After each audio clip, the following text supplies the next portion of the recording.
If you're anything like me, you're looking for a fun weekend build just for something to do to get you out of the house, in your shop, and just to add some maybe color into your house. So this is a perfect project. It doesn't require a lot of tools and it doesn't require a lot of expensive materials. I was able to build both of these signs, and you can also customize yours however you want. I really like the patterns that I went with here, so let me show you how I built these. To keep this sign light, I used a 1/4 inch, 2-foot by 4-foot sheet of plywood. Because this is an underlayment, it's not important to use high quality plywood. I played around with the sizing until I was happy with it and able to get both cuts out of this one sheet of plywood. I used a pre-cut piece of wood to draw the angle on correctly. I ended up cutting it 35.5 inches long and 17 3/4 inches tall. I used a miter saw set to 45 degrees to cut it. Since it didn't cut all the way through, I used a handsaw just to finish it up. Now don't worry if your edges aren't perfect. They will be covered up by the wood strips.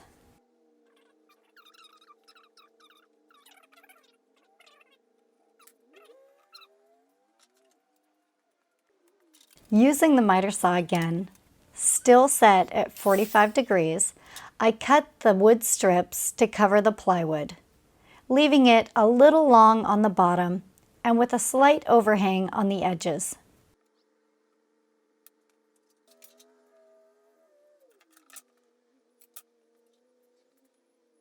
With this blank canvas, I started jotting design ideas. You can see I'm very technical with my measurements.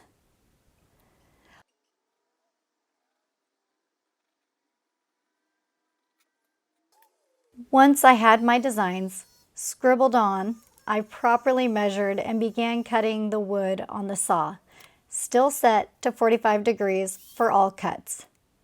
The nice thing about this project is you will only be cutting 45 degrees, so set up your saw once and you're good to go. Because my pattern was mirrored on each side, I cut both sides together so that they would match perfectly. I get a lot of questions on the wood strips. After trying a lot of options, these are my favorite because they are thin, inexpensive, and have a rustic look to them. I will link them below, but I order mine in a bundle online from Home Depot. Sometimes you can find them in the store, but right now I find it so much easier to order them online.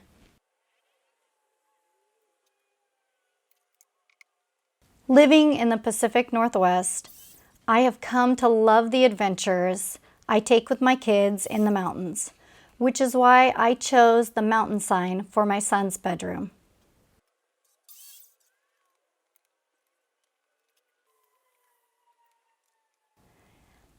My daughter picked out the designs and colors for the second sign.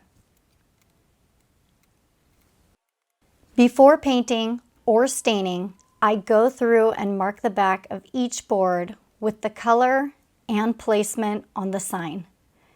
This will totally help me when I am putting the sign back together. Yes, I have found this out the hard way.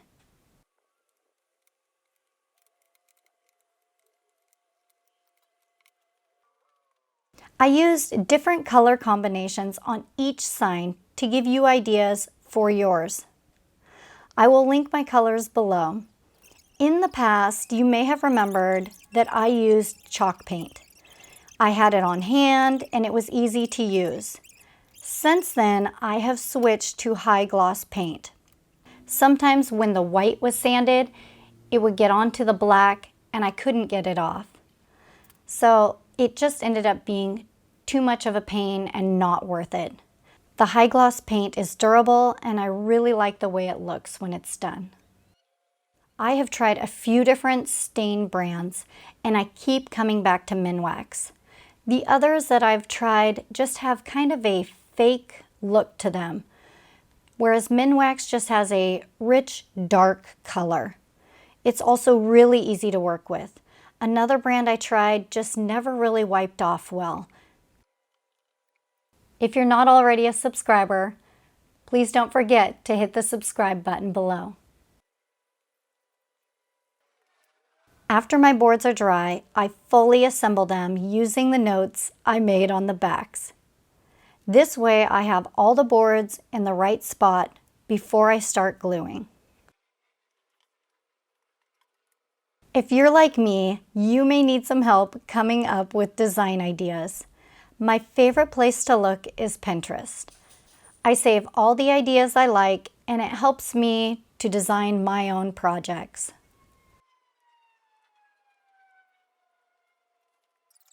Now to the glue up. Let me set you up for success. I didn't point this out earlier, but I drew a line on the plywood from the tip down to the base, cutting it in half. I used this line to make sure that the boards were lined up correctly. Another tip is to start at the bottom and work up. If you start at the top, you may find that you don't have space for your last boards. With this type of sign, a small shift can impact the whole sign.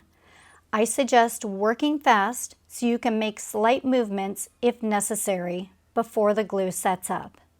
I chose not to use nails on this sign because the glue will hold it together and the nails will go through this thin wood in spots. This channel has been so fun meeting builders all around the world. So feel free to comment below. I love hearing your guys' comments, what you're working on. To make sure the pieces were held tight during the glue up, I carefully placed a scrap piece of plywood on top, clamped it in place, and put dive weights on top. Just be careful not to shift the pieces like I did.